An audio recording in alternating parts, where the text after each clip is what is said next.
আচ্ছা ভাবুন তো, যে আমেরিকার আঙুলের ইশারায় এতকাল দুনিয়া নেচেছে, যে আমেরিকা চাইলেই যখন খুশি যে কোনো দেশে যুদ্ধ বাঁধিয়ে দিতে পারত, আজ সেই আমেরিকা নিজের ঘরের বন্ধুদের কাছেই অচ্যুত হয়ে গেছে। বিশ্বাস হচ্ছে না? তাহলে গত 72 ঘন্টার দিকে একবার তাকান। মাত্র 3টে দিন, আর এই 3 দিনেই জিওপলিটিক্সের পুরো দৃশ্যপটটা যেন একেবারে ওলট পালট হয়ে গেছে। একটার পর একটা ব্রেকিং নিউজ এসেছে। কখনো সকালে ব্রিটেন না করে দিচ্ছে, তো বিকেলে ফ্রান্স চোখ রাঙাচ্ছে, আবার রাতে স্পেন দরজা বন্ধ করে দিচ্ছে। মনে হচ্ছে যেন কোনো সাজানো চিত্রনাট্য মেনে ইউরোপের নেতারা একে একে ট্রাম্পের বিরুদ্ধে বিদ্রোহ ঘোষণা করছেন। এখন টুকরো টুকরো খবর হিসাবে দেখলে হয়তো এর গভীরতা, এর ওয়েট বোঝা যাচ্ছে না, কিন্তু আজকের ভিডিওতে আমি গত 3 দিনের এই ছড়িয়ে ছিটিয়ে থাকা ঘটনাগুলোকে এক সুতোয় গেঁথে আপনাদের সামনে একটা নিটোল গল্পের মতো তুলে ধরব। গত 72 ঘন্টায় ঠিক কী এমন বোমা ফেটেছে যার শব্দে ওয়াশিংটন পর্যন্ত কেঁপে উঠেছে, সেটাই আজ আমরা একসঙ্গে ডিকোড করব। ইতিহাসের চাকা কিন্তু উল্টো দিকে ঘুরতে শুরু করেছে দর্শক। ডোনাল্ড ট্রাম্প ভেবেছিলেন ইরানের বুকে তিনি একাই বাঘের মতো ঝাঁপিয়ে পড়বেন আর পেছনে ন্যাটো বাহিনী তালি বাজাবে, কিন্তু না, খেলাটা এবার সম্পূর্ণ ঘুরে গেছে। ট্রাম্পের ইগো আজ এমন একটা দেওয়ালে ধাক্কা খেয়েছে যা তিনি স্বপ্নেও ভাবেননি। ব্রিটেন, ফ্রান্স, স্পেন, এমনকি জার্মানি, যারা আমেরিকার ছায়া হয়ে থাকতো, তারা আজ ট্রাম্পের মুখের উপর দরজা বন্ধ করে দিচ্ছে। তাহলে ন্যাটো কি ভাঙনের পথে, নাকি ইউরোপ আমেরিকার দাদাগিরি থেকে মুক্তি চাইছে? প্রিয় দর্শক, আজ আমরা এমন একটা সন্ধিক্ষণে দাঁড়িয়ে আছি যেখানে গত 70 বছরের সমীকরণ বদলে যাচ্ছে। দ্বিতীয় বিশ্বযুদ্ধের পর থেকে আমরা কি দেখে আসছি? আমেরিকা যেখানেই হামলা করতে যায়, হোক সেটা ইরাক, আফগানিস্তান বা লিবিয়া, চোখ বন্ধ করে তাদের পেছনে থাকে ন্যাটো। বিশেষ করে ব্রিটেন, ফ্রান্স এবং ইউরোপের এই শক্তিধর দেশগুলো। তাদের নীতি ছিল পরিষ্কার, আমেরিকার উপর হামলা মানে আমাদের সবার উপর হামলা। কিন্তু এবার ইরানের ইস্যুতে যা ঘটছে তা আমেরিকার জন্য কেবল অপমানজনক নয়, রীতিমতো লজ্জাজনক। ডোনাল্ড ট্রাম্প হয়তো তার ইগো স্যাটিসফাই করার জন্য, অথবা দুনিয়াকে দেখানোর জন্য যে আমিই বস, ইরানের উপরে অ্যাকশন নেওয়ার প্ল্যান করেছিলেন। কিন্তু তিনি ভুলে গিয়েছিলেন এখন 2026 সাল, এটা 2003 সাল নয়। ট্রাম্পের এই একতরফা সিদ্ধান্তে ইউরোপের দেশগুলো শুধু নাই বলেনি, তারা প্রকাশ্য বিদ্রোহ ঘোষণা করেছে। ব্রিটেন তাদের বিমান ঘাঁটি দিতে অস্বীকার করেছে, স্পেন আমেরিকার যুদ্ধ বিমানকে তাদের আকাশে ঢুকতেই দিচ্ছে না, আর ফ্রান্স তো এক ধাপ এগিয়ে আমেরিকার সমকক্ষ হওয়ার ঘোষণা দিয়ে বসেছে। যে ইউরোপকে ট্রাম্প এতদিন কাগুজে বাঘ মনে করতেন, সেই ইউরোপ আজ ট্রাম্পকে মনে করিয়ে দিচ্ছে আমরা তোমার চাকর নই। প্রিয় দর্শক, পাওয়ার ইকুয়েশন বা ক্ষমতার ভারসাম্য আজ আটলান্টিক মহাসাগরের একদম মাঝখানে এরকম দুলছে। আজকের আলোচনায় আমরা গভীরে যাব, তবে তার আগে দেখে নিই আজকের এই এপিসোডের প্রধান ব্রেকিং নিউজগুলো, যা শুনলে আপনার চোখ কপালে উঠবে। আজকের প্রথম বড় ব্রেকিং, আমেরিকার সবচেয়ে পুরনো বন্ধু ব্রিটেন, বা বলা ভালো আমেরিকার সবসময়ের সঙ্গী, এবার ট্রাম্পকে পরিষ্কার জানিয়ে দিয়েছে ইরানে হামলার জন্য ব্রিটেনের মাটি ব্যবহার করা যাবে না। ট্রাম্পের ধমক বনাম ব্রিটিশ প্রধানমন্ত্রীর পাল্টা জবাব। কি ঘটেছে পর্দার আড়ালে? দ্বিতীয় খবর, যা আরও চমকপ্রদ, ফ্রান্সের প্রেসিডেন্ট ইমানুয়েল ম্যাক্রন, যাকে ট্রাম্প এতদিন অবজ্ঞা করতেন, তিনি এবার ইউরোপের নতুন নেতা হিসাবে আবির্ভূত হয়েছেন। ম্যাক্রো ঘোষণা করেছেন ফ্রান্স তার পারমাণবিক অস্ত্র বাড়াবে, কিন্তু কাউকে হিসাব দেবে না। ইউরোপকে আমেরিকার প্রভাব মুক্ত করার এই ডাক কি ন্যাটোর কফিনের শেষ ব্রেক? তৃতীয় এবং অত্যন্ত গুরুত্বপূর্ণ বিষয় হলো স্পেনের অভাবনীয় সাহস। আমেরিকার যুদ্ধ বিমানকে রিফিউলিং বা তেল ভরার অনুমতি না দিয়ে ফিরিয়ে দিয়েছে স্পেন। ট্রাম্প রেগে গিয়ে স্পেনের সাথে বাণিজ্য যুদ্ধ বা ট্রেড ওয়ার ঘোষণা করেছে, কিন্তু সেখানে ঢাল হয়ে দাঁড়িয়েছে জার্মানি এবং পুরো ইউরোপীয় ইউনিয়ন। আজকের ভিডিওতে আমরা এই সমস্ত ঘটনাগুলোর বিশ্লেষণ করব, তাই কোনো অতিরিক্ত কথা নয়, একদম point to point perfect logic দিয়ে আলোচনা হবে। আজ 5ই মার্চ বৃহস্পতিবার দুপুর 1টায় এই খবর পড়ছি। আসুন প্রথমে কথা বলি কাকে নিয়ে? ব্রিটেনকে নিয়ে কথা বলি।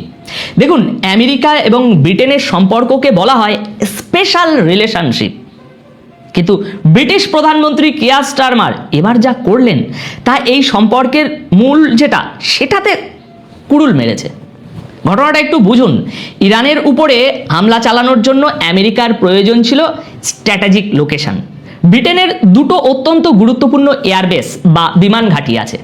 একটা হলো RAF ফেয়ারফোর্ড এবং অন্যটি হচ্ছে ভারত মহাসাগরের বুকে দিয়াগো গার্সিয়া। যদিও দিয়াগো গার্সিয়া আমেরিকা লিজ নিয়ে রেখেছে, কিন্তু চুক্তির ক্লজ অনুযায়ী সেখান থেকে কোনো অফেন্সিভ অ্যাটাক বা আক্রমণাত্মক হামলা চালাতে গেলে ব্রিটেনের অনুমতি লাগবে। কিন্তু ট্রাম্প ধরে নিয়েছিলেন স্টারমার তো আমার পকেটের লোক, অনুমতি ও তো কেবল আনুষ্ঠানিকতা। কিন্তু কিয়ার স্টারমার মুখের উপরে না বলে দিলেন। তিনি আজ পরিষ্কার বললেন, আমি ব্রিটিশ বিমান ঘাঁটি ব্যবহার করে ইরানকে মারার অনুমতি দেব না। কিন্তু কেন? কারণ ইতিহাস। 2003 সালের কথা মনে আছে দর্শক? তখন আমেরিকার প্রেসিডেন্ট ছিলেন জর্জ বুশ আর ব্রিটেনের টনি ব্লেয়ার। আমেরিকা মিথ্যে বলেছিল সেই সময় যে ইরাকের সাদ্দাম হোসেনের কাছে ওয়েপেন অফ মাস ডিস্ট্রাকশন বা গণবিধ্বংসী মারণাস্ত্র আছে। সেই মিথ্যে তথ্যের ভিত্তিতে ব্রিটেন আমেরিকার সাথে যুদ্ধে নেমেছিল। আর তার ফলাফল কি হয়েছিল? ইরাক ধ্বংস হয়েছিল, লাখ লাখ মানুষ মারা গিয়েছিল, কিন্তু সেখানে কিছুই পাওয়া গেল না। আজ পর্যন্ত ব্রিটেন সেই গ্লানি বা অনুশোচনা ভোগে। তারা মনে করে আমেরিকার কথায় নেচে তারা নিজেদের হাত রক্তে যে রঞ্জিত করেছিল সেখানে আমেরিকারই সব দোষ। স্টারমার এবার সেই ভুল করতে চাননি। তিনি ট্রাম্পকে মনে করিয়ে দিয়েছেন, আগে জাতিসংঘে যাও, অনুমতি নাও, আলোচনা করো, তারপর যুদ্ধের কথা ভেবো। এবার এতে ট্রাম্পের প্রতিক্রিয়া কি ছিল দেখুন। ট্রাম্প তো ট্রাম্পই। তিনি ক্ষেপে গিয়ে ব্রিটেনকে এবং স্টারমারকে স্টুপিড বা বোকা বলে গালি দিলেন। তিনি বললেন, তোমরা আমাদের সাথে আসছো না, তোমরা ভুল করছো। এমনকি তিনি চার্চিলের প্রসঙ্গ টেনে এনে স্টারমারকে অপমান করার চেষ্টা করলেন। কিন্তু স্টারমার যে জবাবটা দিলেন সেটা প্রতিটি সার্বভৌম দেশের জন্য শিক্ষার বিষয়।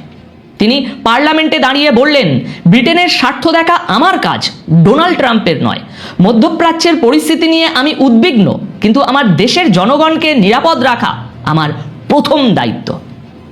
দেখুন দর্শক, এখানে একটা সূক্ষ্ম ব্যাপার আছে। ব্রিটেন কি ইরানের বন্ধু হয়ে গেছে? না। ব্রিটেন বলছে, ইরান যদি আমাদের উপরে হামলা করে আমরা আত্মরক্ষা করব, মানে ইরানের উপরে হামলা করব, অ্যাকশন নেব, সেটা যাই হোক না কেন। কিন্তু ট্রাম্প, তোমার ইগল লড়াইয়ে বা তোমার শুরু করা যুদ্ধে আমরা আগ বাড়িয়ে অংশ নেব না। সুতরাং আজ আমেরিকা একা হয়ে যাচ্ছে। যে ব্রিটেন আফগানিস্তানে, ইরাকে কাঁধে কাঁধ মিলিয়ে লড়েছে আমেরিকার সাথে, তারা আজ বলছে তোমরা লড়ো, আমরা নেই। এটা ট্রাম্পের জন্য কত বড় চাপের আঘাত তা কি আপনারা অনুভব করতে পারছেন? আচ্ছা, এবার আসি ফ্রান্সের দিকে। ফ্রান্সের প্রেসিডেন্ট ইমানুয়েল ম্যাক্রন, এই মানুষটাকে নিয়ে ট্রাম্প এবং আমেরিকার মিডিয়া অনেক হাসি ঠাট্টা করেছে। গত 1.5 বছর ধরে ট্রাম্প বারবার ম্যাক্রোকে ব্যক্তিগতভাবে আক্রমণ করেছেন, তার মেসেজ লিক করেছেন, তাকে দুর্বল বলেছেন। কিন্তু এখন ম্যাক্রো সেই অপমানের বদলা সুদে আসলে প্রতিশোধ হিসাবে নিচ্ছেন। ফ্রান্স এখন ইউরোপের নেতৃত্ব দিচ্ছে। ম্যাক্রো খুব ঠান্ডা মাথায় বুঝে গেছেন আমেরিকাকে বিশ্বাস করা যায় না। আমেরিকা আজ আছে, কাল নেই, তাই ইউরোপকে নিজের পায়ে দাঁড়াতে হবে। ম্যাক্রো একটা শব্দ ব্যবহার করেছেন, স্ট্র্যাটেজিক অটোনমি বা কৌশলগত স্বায়ত্তশাসন। তিনি কি করলেন? তিনি ঘোষণা দিলেন ফ্রান্স তার পারমাণবিক বা নিউক্লিয়ার সক্ষমতা বাড়াবে। কিন্তু সবচেয়ে ভয়ের বা চমকে দেওয়ার বিষয় হলো, তিনি বললেন, আমি আমার কাছে কতগুলো নিউক্লিয়ার বোমা আছে বা আমি নতুন কটা বানাচ্ছি তার হিসাব কাউকে দেব না, এমনকি আমেরিকাকেও না। এবার সিরিয়াসলি বলুন তো, এতদিন আমরা জানতাম অস্ত্র নিয়ন্ত্রণ বা নিরস্ত্রকরণের কথা, আর ফ্রান্স আজ কি বলছে? আমি বানাচ্ছি কিন্তু বলবো না। কেন? কারণ তিনি আমেরিকাকে এবং রাশিয়াকে দুজনকেই একটা বার্তা দিতে চান। বার্তাটা হলো, ইউরোপ এখন আর অসহায় নয়। ম্যাক্রো আরও এক ধাপ এগিয়ে বললেন, ইউরোপের যে দেশগুলো আমেরিকার উপর ভরসা করে বসে আছে তাদের বলছি, আমার কাছে এসো, আমি তোমাদের নিউক্লিয়ার প্রোটেকশন দেব। চিন্তা করুন দর্শক, পোল্যান্ড, জার্মানি, সুইডেন যারা রাশিয়ার ভয়ে আমেরিকার দিকে তাকিয়ে থাকতো, ফ্রান্স তাদের বলছে আমি আছি। ফ্রান্স নিজের সাবমেরিন থেকে ছবি প্রকাশ করে শক্তি প্রদর্শন করছে এই মুহূর্তে। জানেন কি এর মানে? কি এর মানে ফ্রান্স নিজেকে ইউরোপের আমেরিকা হিসাবে প্রতিষ্ঠিত করতে চাইছে। তারা বলছে ট্রাম্পের মুডের উপর আমাদের নিরাপত্তা নির্ভর করতে পারে না। ম্যাক্রো আমেরিকার যে নিষেধাজ্ঞা, ট্যারিফ বাড়ানোর যে হুমকি, সেই হুমকিকে পাত্তাই দিচ্ছে না। তিনি বলছেন যা করার করো, আমাদের অর্থনীতি শক্তিশালী, আমাদের হাতে প্রযুক্তি আছে, আমাদের হাতে ভেটো পাওয়ার আছে, আমরা ভয় পাই না। দর্শক, আমেরিকার জন্য এর চেয়ে বড় দুঃস্বপ্ন আর কি হতে পারে? যে ন্যাটোকে তারা তৈরি করেছিল রাশিয়ার বিরুদ্ধে, সেই ন্যাটোর পেটের ভিতরে তৈরি হচ্ছে আর একটা নতুন জোট, যার নেতৃত্বে ফ্রান্স, আর লক্ষ্য আমেরিকা ছাড়া চলো। এবার দর্শক, এই পুরো নাটকে আরেকজন অপ্রত্যাশিত খেলোয়াড় বেরিয়ে আসছে, যার নাম স্পেন। স্পেনের প্রধানমন্ত্রী পেদ্রো স্যাnchez যা করলেন তা আক্ষরিক অর্থেই সাহসের চরম সীমা। আমেরিকা চেয়েছিল তাদের যুদ্ধ বিমানগুলো স্পেনের মাটিতে নামবে, তেল ভরবে এবং তারপর ইরান বা মধ্যপ্রাচ্যে গিয়ে হামলা চালাবে। এটা একটা সাধারণ প্রক্রিয়া হওয়ার কথা ছিল, কিন্তু স্পেন সোজা বলে দিল না, আমার দেশের মাটি বা আকাশ ব্যবহার করে তোমরা যুদ্ধ করতে পারবে না। শুধু না বলেই স্যাnchez ক্ষান্ত হননি, তিনি এমন একটা নৈতিক বক্তৃতা দিলেন যা ট্রাম্পের গালে থাপ্পড়ের মতো লেগেছে। স্যাnchez বললেন সরকারের কাজ হলো মানুষের জীবন উন্নত করা, যুদ্ধ বাঁধিয়ে মানুষের জীবন ধ্বংস করা নয়। যারা নিজেদের ব্যর্থতা ঢাকার জন্য যুদ্ধের ধোঁয়া তৈরি করে, স্পেন তাদের সাথে নেই। তাহলে ভাবুন একবার, একজন বিশ্ব নেতা আমেরিকার মতো সুপার পাওয়ারের মুখের উপরে বলছেন তোমরা নিজেদের ব্যর্থতা ঢাকতে যুদ্ধ করছো। আচ্ছা, এতে ট্রাম্পের প্রতিক্রিয়া কি ছিল? তীব্র এবং অপরিপক্ক। তিনি সাথে সাথে ঘোষণা করে দিলেন স্পেনের সাথে আমি সব ধরনের বাণিজ্য বন্ধ করব, স্পেনের উপর আমি নিষেধাজ্ঞা দেব। ট্রাম্প ভেবেছিল এই হুমকিতে স্পেন ভয় পেয়ে যাবে, স্পেনের অর্থনীতি ধসে পড়বে, কিন্তু তিনি ভুলে গিয়েছিলেন যে স্পেন একা নয়, স্পেন ইউরোপীয় ইউনিয়নের সদস্য। আর এখানেই এন্ট্রি নিচ্ছে আরেকজন, জার্মানির চ্যান্সেলর এবং ফ্রেডরিক মার্জ। জার্মানি এতদিন মোটামুটি চুপ ছিল, তাই না? আমরা সবাই জানি। কিন্তু যখনই ট্রাম্প স্পেনের উপরে এই বাণিজ্যিক হামলার হুমকি দিলেন, জার্মানি বাঘের মতো গর্জন করে উঠেছে। জার্মানি এবং ইউরোপীয় ইউনিয়ন ট্রাম্পকে পরিষ্কার জানিয়ে দিল স্পেন একা নয়, স্পেনের উপর যদি কোনো ট্রেড ট্যারিফ বা নিষেধাজ্ঞা আসে তবে সেটা পুরো ইউরোপের উপরে হামলা বলে গণ্য হবে, আর আমরা সবাই মিলে আমেরিকার বিরুদ্ধে পাল্টা ব্যবস্থা নেব।